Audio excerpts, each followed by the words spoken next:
coming up with an internet-ready city or coming up with an internet-ready county with some kinds of provisions that are connected with that you've got to comply with. Another thing they've thought about, and I think maybe y'all have mentioned this here, is the state making sure that DOT installs fiber underneath any new interstates they build. I mean, it would be great on all roads. That's too expensive. This is such an expensive, just to run a mile of fiber is so very expensive. And all different kinds of fiber. Let me tell you, I'm not an engineer and I don't understand all that stuff. I just understand the need, and I want to help us solve that problem and help us provide better service to folks. Like I say, I wish I had better news for y'all as far as the state is involved. I can tell you this: we are very, very, very interested in helping to provide better service. Whatever that is, it's not going to be an overnight solution. I wish it were, but I am so glad to see y'all here, because let me tell you something: squeaky wheels do get the grease. You keep letting folks know what you like, what you don't like, in a nice, kind way, please. And we're going to try our best to help resolve this. Yes, ma'am. I was going to say there's one caveat. It's not just service. It's certain kind of service. I mean, you can provide service and you can do things, that's great. But to me, I need to have service at a level that I can work from home that's useful. If you're a working person, you're not just on the internet or doing whatever you're going to do. It has to be at a certain level to be where you can move into this county and live and work here. Because when you have the choice, some of the level of service, we've got service, but it's so low that you literally can't live here to work. Yep. So you're going to lose people coming in for jobs, they're going to go to places because you're not going to attract people. Yes, exactly. Good people are not. And see, this is what I hear. And Caveat is not just service, it's a level of service. And see, the thing about it is sometimes we are promised a certain level, but we're not receiving it. And there's not always anything you can do about it. And that's, that is a whole new problem. Of course, to me, it is difficult to imagine moving a place and not checking to see if you got internet first. I have this happen in areas. People move in, they do not know, they don't have service until they get there, and then they realize I can't do my home business because I don't have any service. These are the folks that I feel so for. Yes, indeed. See, economic development takes a big part of this. Real estate folks are involved in this. There's so many different people. If we can get all these people working together, something's going to happen. I'm convinced of that. But kudos to y'all. Any questions? Did you have one for? I'll make one statement first. So you're talking about people needing the internet. They're coming here. I am here.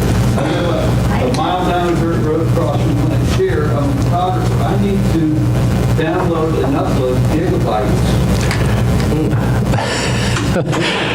And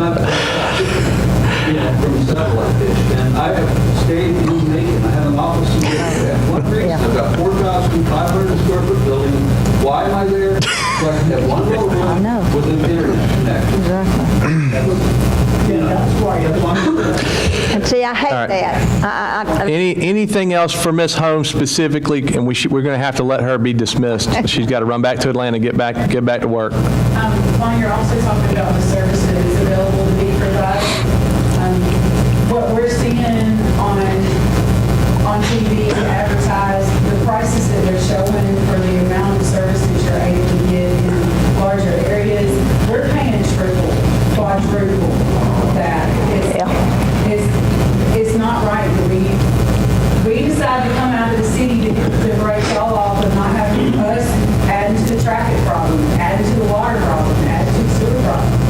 We're living out in a rural community and we're paying more for the services that everybody else is paying almost nothing for. Not getting what we're paying. Okay, thank you. Good point. Hold on one second. I'm going to cut that off. Ms. Holmes, thank you so much for coming. Appreciate it.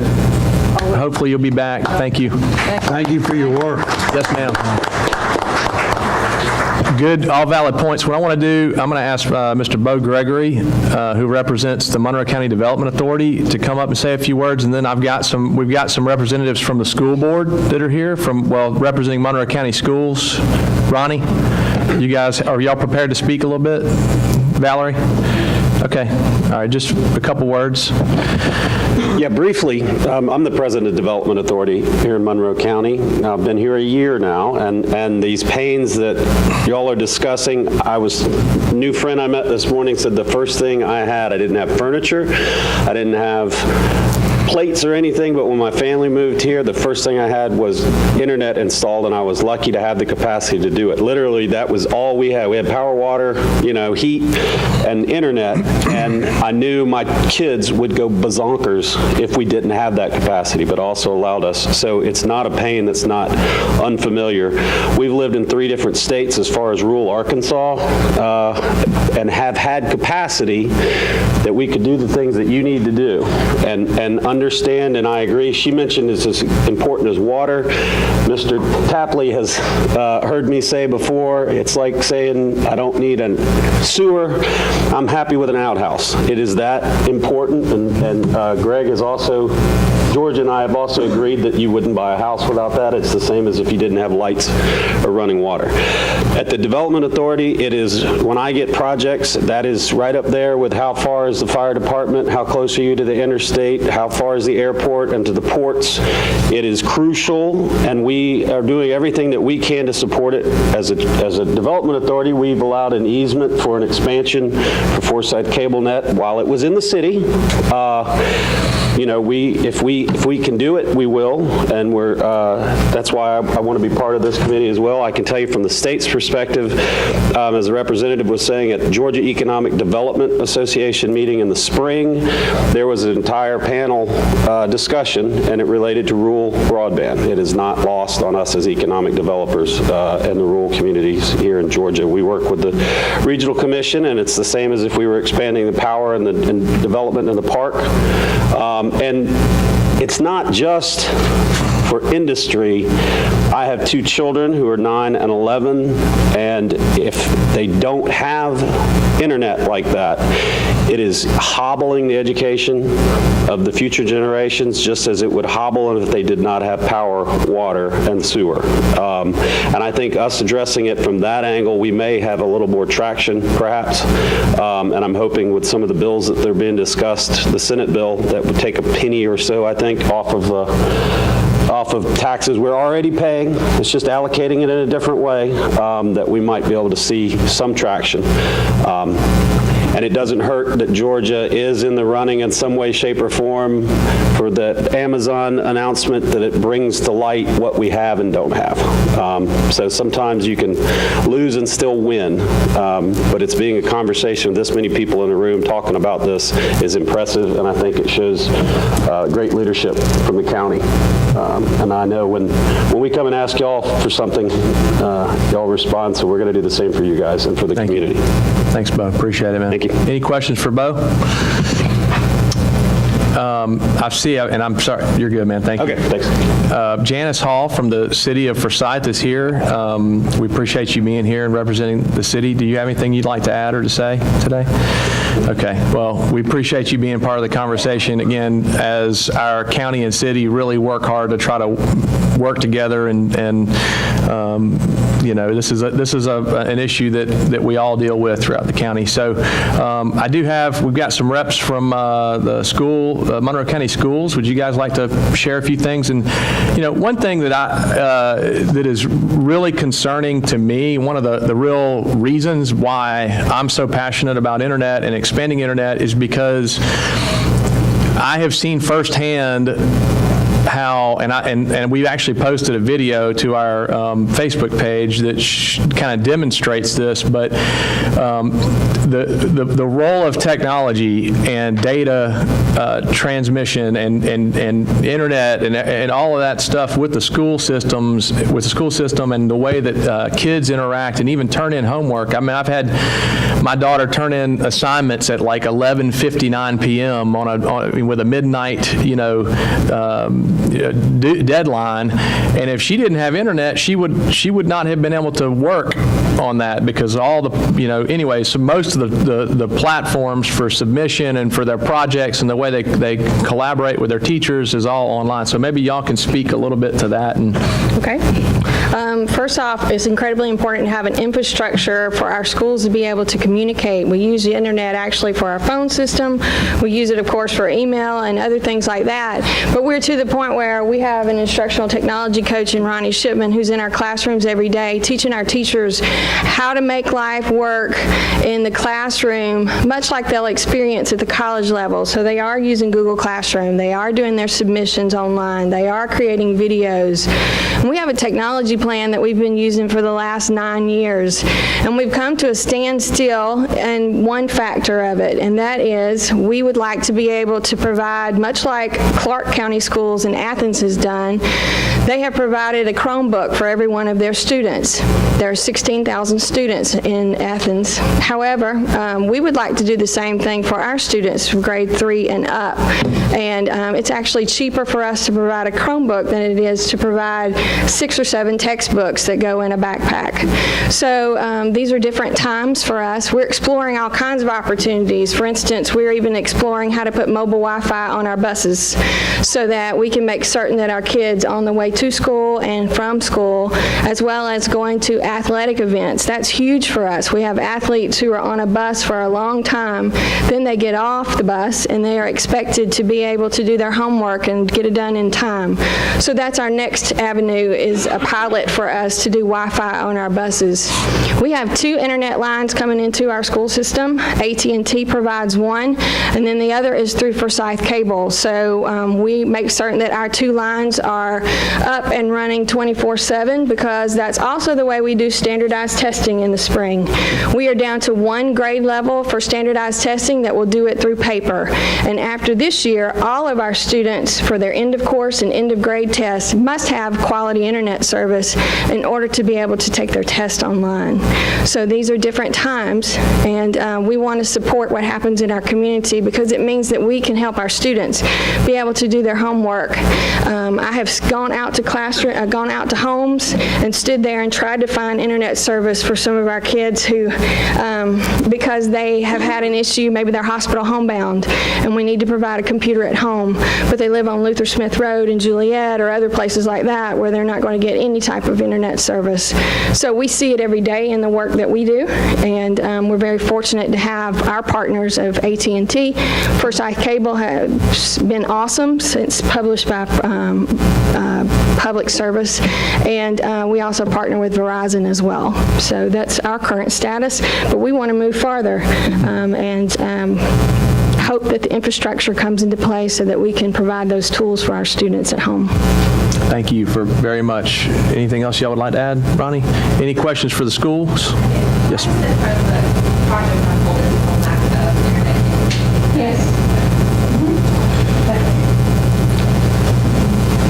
All right, do we have anyone else representing an entity today other than themselves? Have I missed any organizations that would like to share anything regarding?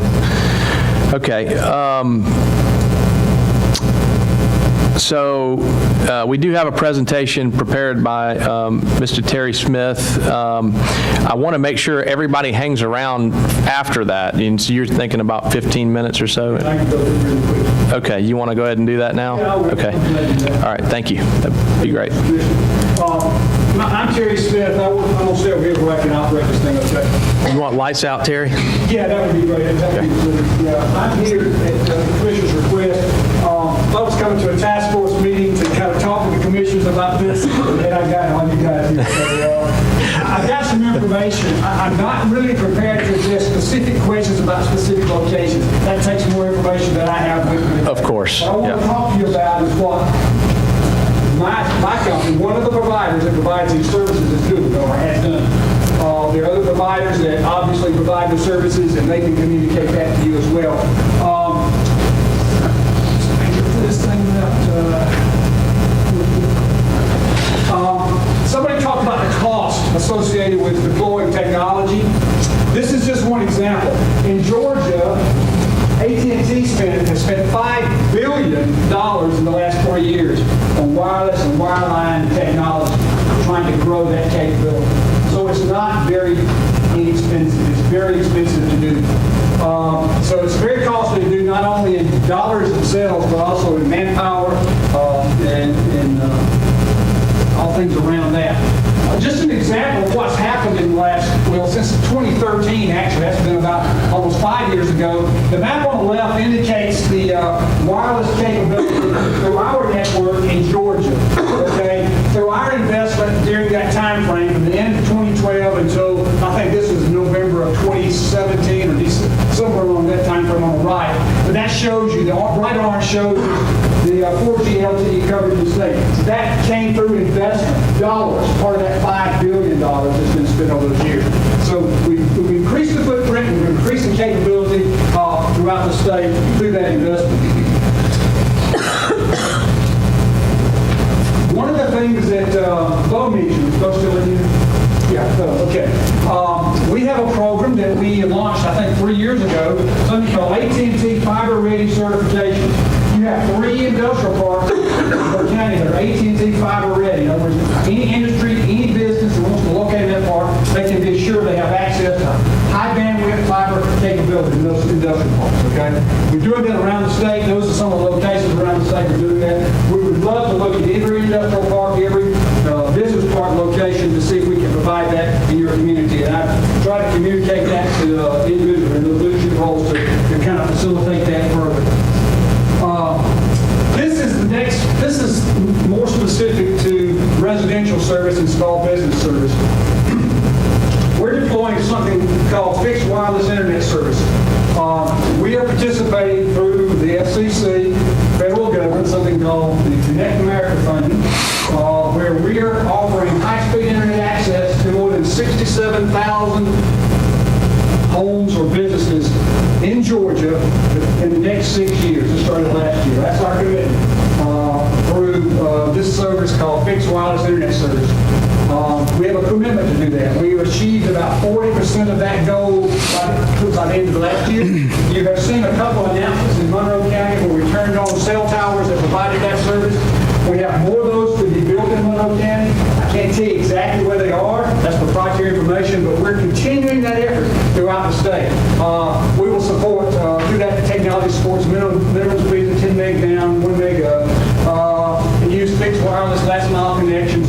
We're in about 44 counties around the state right now doing that, and that effort continues. That's funding through the federal government that we have made a commitment to accept, but in accepting that, we have to meet that commitment of delivering that service.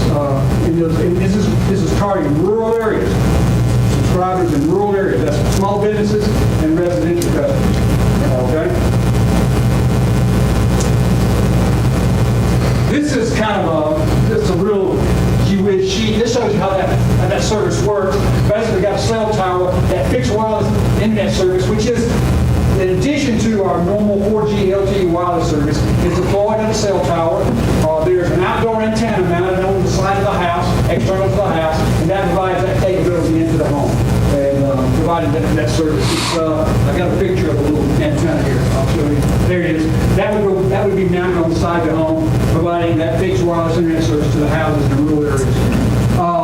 This is a map that shows where we're deploying that service. That green area indicates those are locations where that service is being deployed around the state. By the way, the locations where it's deployed is not up to us. The FCC dictates that. They've determined where a service is unavailable or underserved, and that's where they've directed us to have to spend that money. That's by census tract. Yes, by census tract. Yeah, by census block. And so they make those funds available to the incumbent landline provider in that area. In AT&T's area, we can do it. In Windstream's area, they can do it. You know, wherever the incumbent company's area is, and they dictate the locations. I say they dictate the locations. You take the funding, you have to commit to provide the service there by a certain time frame. So this is where we're deploying that service around the state of Georgia. And just to clarify, because it's hard for me to see, we are in the green. Yeah, you're in the green. Okay. You're in the green, just above left and up and left of Macon, Big County. And that's the green areas.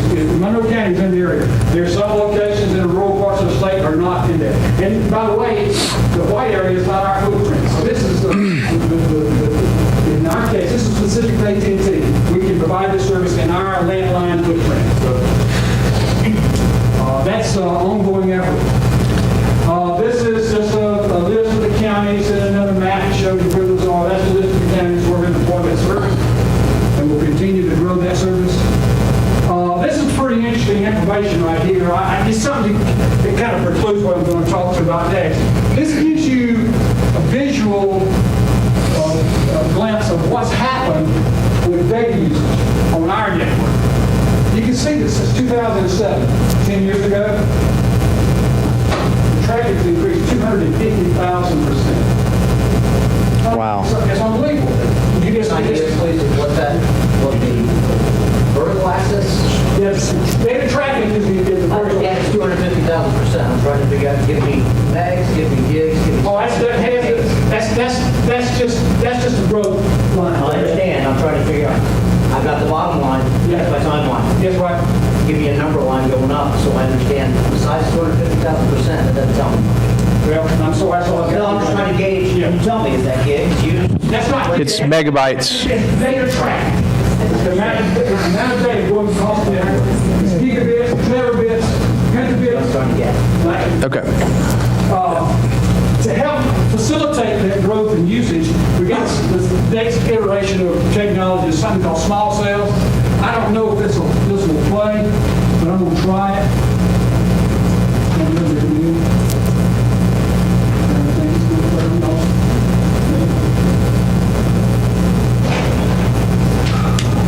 Small cells are small antennas located in high-density use areas to help facilitate that high-density traffic. It's more appropriate to urban environments rather than big micro towers where you see the infrastructure, the tall 200 or 300 foot towers. These are located on utility poles, traffic signals, street lights, that kind of thing. So small cells are going to be those devices, the infrastructure that we use. They're unintrusive, smaller in size to help facilitate utilizing the data. So that's the next thing that's important for learning about. This just kind of gives you a picture of how that works.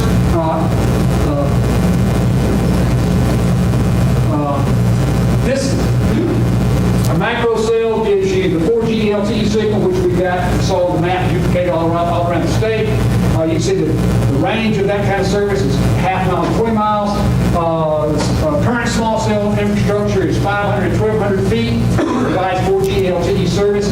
The real driver of small cell technology is 5G, the next generation of technology, which is 5G provides gigabit capabilities wireless, and that's phenomenal. But to be able to do that, you've got to use small cell technology. It doesn't work with micro towers. You got a small cell, smaller footprint, doesn't go as far, so you can have more little small cells. Like I said, this is more appropriate in the urban environment, but over time you would see that continue to grow outside of that urban environment. This is just some pictures of some small cells on some utility poles, on some streetlight structures. We think it's important, if somebody asks what you as county commission can do, what a community can do, these three things we think is important. Streamlining permitting process, make it easier, make it easier for the process to work and get approval for placing the infrastructure necessary. Streamline those permitting processes if you possibly could. Look at using master leasing agreements for small cell deployment, if that's what's appropriate for your area. Looking at co-attachment rates and things. These are just the things that we think is important to address in terms of helping facilitate the investment. Just, you got to understand, me as a provider, whether the other provider here or not, the ease of the less involved it is to try to deploy the service, the more ability you are to go there. The less it costs you to go there. The less time is involved, that's where you want to go with your capability. Restricting the deployment causes people to look at other areas. I'm hoping that we'll be able to get to this, guys. This is 2-inch air gig, 2-inch air gig here. Okay. Let's see if we can play.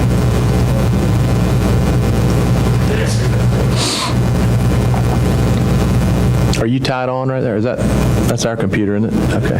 Supposed to be on there, ain't it? Too many easy jokes there. Let's resist the urge.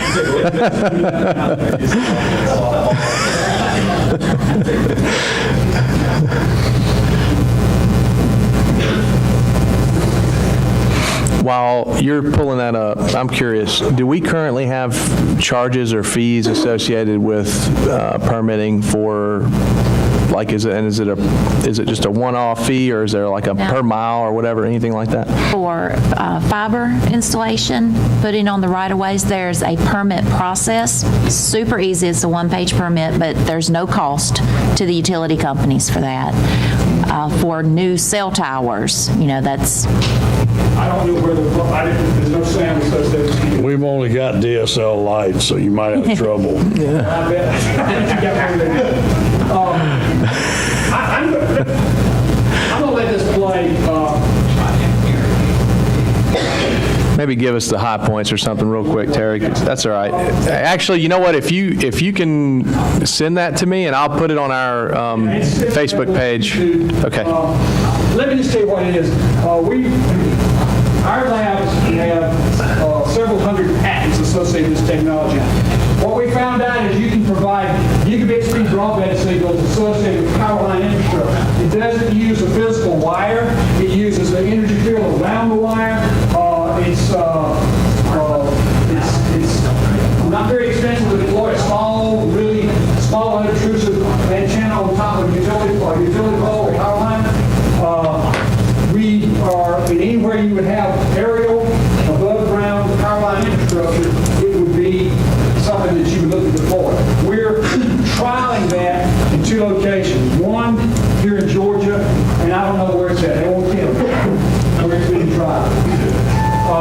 If it proves to be beneficial, you will see this technology being deployed as the next step. It's like, we had the basic wireless early on, the 2G, the 3G, the 4G LTE, next is 5G. We've got wire, we've got fiber in the ground. We've got that step in technology.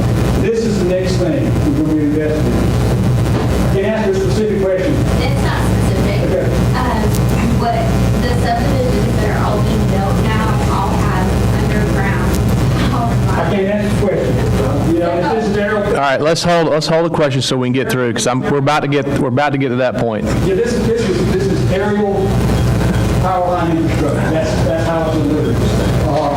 And it may be that the power line that gets to where your goes area, maybe where it can come from, and maybe it reaches there. I don't know. I just don't know enough detail about that to speak any more intelligence to you.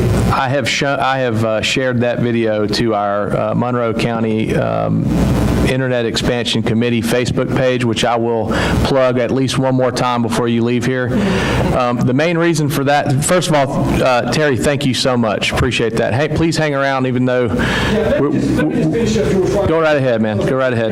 Listen, what I'm delivering today is just an overview of what's going on in the business. What our company as a provider is doing and has done. There's much more to be done.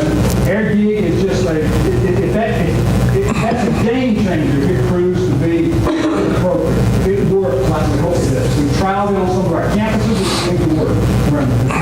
So we're looking at these trials will be this year. And based off of that, then we'll come, okay, how do we deploy that? There's a strategy associated with that. You got to understand. It's investment. You're talking about billions and billions of dollars in investment, regardless of what the technology is. And so you, as an individual who would have to put their money to get the best use of that money, a company has to do the same thing. We're shareholders of stockholders. So I'm excited about what we've done. I've been with the company 45 years, and we've in the last 10 years, things that have gone on in terms of trying to provide capabilities is phenomenal. To keep up with the 250,000% growth, whether that's customers or gigabits or pentabits or terabits, is still something that you have to almost hang on and go with because it's so fast and so active and so volumetric. So, this is just what we're doing as a company, what we have done as a company. George has got my contact information, so does Commissioner Chairman Kaplan. If y'all need to talk to me specifically about something, I will address that for you. I do that all the time with individuals calling me about capability. And finally, greenfield developments, new